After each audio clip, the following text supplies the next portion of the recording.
आइए देखते हैं क्वेश्चन नंबर 7। क्वेश्चन नंबर 7 कहता है भूमि के एक बिंदु से एक 20 मीटर ऊंचे भवन के शिखर पर लगी एक संचार मीनार के तल और शिखर के उन्नयन कोण क्रमशः 45 अंश और 60 अंश हैं। मीनार की ऊंचाई ज्ञात कीजिए। तो कैसे हल होगा ये सवाल। लिखा है भूमि के एक बिंदु से 20 मीटर ऊंचे भवन, एक ऊंचा भवन है और उसके ऊपर भवन के शिखर पर, यानी भवन के शिखर पर, भवन की छत पर लगी एक संचार मीनार, एक मीनार बनी है और मीनार के तल पर 45 अंश का, अगर मीनार के तल के कोण की बात करें तो 45 अंश का, और मीनार के शिखर के बात करें तो 60 अंश का उन्नयन कोण बनाती है। तो कह रहा है मीनार की ऊंचाई ज्ञात करो। किस हिसाब से चित्र बनेगा आइए देखते हैं। कैसा कह रहे एक भवन है हमारा, ये क्या है, ये है भवन, ये क्या है, भवन है, ठीक बात। अब ये कितना है, 20 मीटर ऊंचा है, हमने समझ लिया ये हमारा क्या है, भवन है और ये 20 मीटर ऊंचा है, ठीक बात। अब भवन के शिखर पर, इसके शिखर पर, ये भवन है इतना, इसके शिखर पर यानी इससे ऊपर, यहाँ पर छत पड़ गई भवन की और इसके ऊपर वगैरह मीनार लगी है। यहाँ क्या लगा है, मीनार, ठीक बात, समझ रहे हो। इतना तो हो गया भवन और भवन के ऊपर ये लगी मीनार। चलो अब क्या कह रहा है, कह रहा मीनार के तल और शिखर के उन्नयन कोण क्रमशः 45 अंश। मीनार के तल पर, अगर यहाँ से इस बिंदु से देखा जाए मीनार के तल को, तो बेटा ये मीनार, ये तो भवन है इतना और ये मीनार है, तो मीनार का तल क्या होगा, भवन का जो शिखर है या भवन की जो छत है वही मीनार का तल है ना। तो तल के साथ कितने अंश का कोण बनाता है, मीनार के तल के साथ कोण बना रहा है 45 अंश का। लिखा है मीनार के तल पर 45 अंश का और मीनार के शिखर के साथ 60 अंश का। तो ये कितने अंश का कोण हो गया, 45 अंश का मीनार के तल के साथ। और जब यहीं पर मीनार के शिखर को देखा जाए तो उन्नयन, कितना उन्नयन कोण बन रहा है, तो यही कोण बन रहा है फिर 60 अंश का। तो समझ गए, मीनार जो भवन है वो 20 मीटर है, लेकिन मीनार की ऊंचाई, इसकी ऊंचाई हमको बतानी, इसकी तो सवाल बता रहा है कि 20 मीटर है, लेकिन मीनार की ऊंचाई नहीं बता रहा है, तो वो हमको ज्ञात करनी है। तो आइए ज्ञात करने का प्रयास करते हैं। अब यहाँ से जब मीनार का तल देखा जाता है तो 45 अंश का कोण बनता है, और यहीं से जब मीनार का शिखर देखा जाता है तो 60 अंश का कोण बनता है। अब भवन की ऊंचाई कितनी है, ये है 20 मीटर। भवन कितने मीटर का है, भवन है 20 मीटर का। तो एक ही बिंदु से मीनार का तल भी देखा जा रहा है, शिखर भी देखा जा रहा है।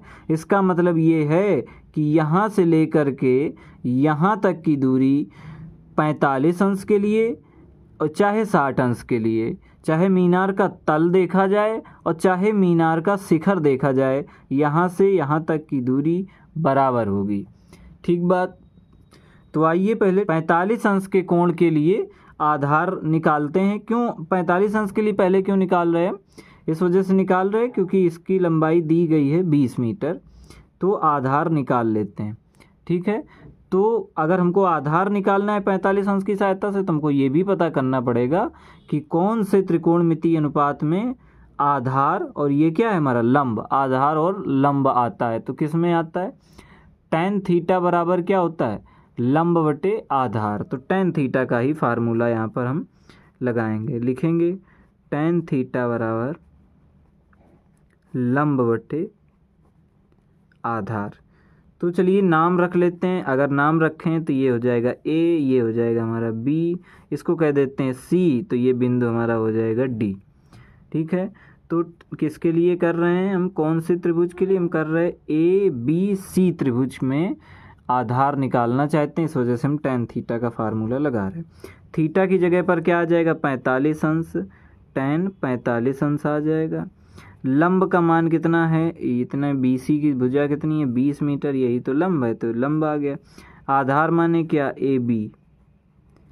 tan 45 अंश का मान होता है 1 बराबर होता है 20 बटे AB, तो AB हो जाएगा, AB को इधर गुणा करा देंगे 1 के साथ, तो इधर हो जाएगा AB बराबर 20 मीटर। AB भुजा कितनी आ गई चित्र में, AB भुजा कितनी आ गई, ये आ गया 20 मीटर, यानी कि यहाँ से यहाँ तक की दूरी है 20 मीटर। अब जो भवन है उसकी ऊंचाई भी 20 मीटर है, लेकिन भवन के ऊपर जो मीनार लगी इसकी लंबाई या फिर इसकी ऊंचाई हमको नहीं मालूम, तो मान लेते हैं कि ये है कितनी, x मीटर। अब मीनार हो गई x मीटर, भवन हो गया 20 मीटर, तो पूरी जो ये लंबाई होगी पूरे भवन और मीनार की मिलाकर के, तो ये कितनी हो जाएगी, ये हो जाएगी 20 प्लस x मीटर। हो जाएगी कि नहीं हो जाएगी, ये हो जाएगी 20 प्लस x मीटर। तो अब आइए इस कौन से त्रिभुज के लिए, ADB या फिर ABD, इस त्रिभुज के लिए पूरी लंबाई निकालते हैं और हमको मीनार की ऊंचाई बतानी है तो उसको भी निकालते हैं, x का वैल्यू यानी कि निकालना पड़ेगा हमको। तो आइए हल करते हैं। तो फिर से फार्मूला लगाएंगे, ऐसा लगाएंगे जिसमें आधार भी आ जाए और लंब भी आ जाए, क्योंकि इसके लिए लंब, ये आधार लंब किस में आता है तुम जानते हैं, किस में आता है, tan थीटा में। तो tan थीटा बराबर क्या लिख देंगे, लंब बटे आधार।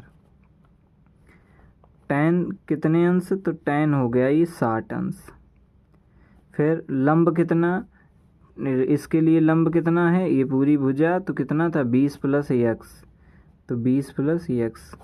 आधार कितना है, आधार तो 20 मीटर है, तो इसको लिख लेंगे 20 मीटर। tan 60 अंश का मान कितना होता है, √3, तो √3 लिख लेंगे। यहाँ पर 20 प्लस x बटे 20 आ जाएगा, 20 और √3 का हो जाएगा गुणा, तो हो जाएगा 20 √3 बराबर आ जाएगा 20 प्लस x। तो x बराबर क्या आ जाएगा, 20 को इधर पक्षांतर कर लो तो आ जाएगा 20 √3 माइनस का 20। x लिखा है लिख देंगे, 20 कॉमन ले लेंगे तो क्या आ जाएगा, √3 माइनस का 1। तो x का मान कितना आ गया, 20 √3 माइनस का 1। यही हमारी क्या है, मीनार की ऊंचाई। नीचे लिख देंगे, अतः मीनार की ऊंचाई, अतः मीनार की ऊंचाई बराबर कितना, 20 ब्रैकेट में आएगा √3 माइनस 1। यही हमारा क्या है आंसर।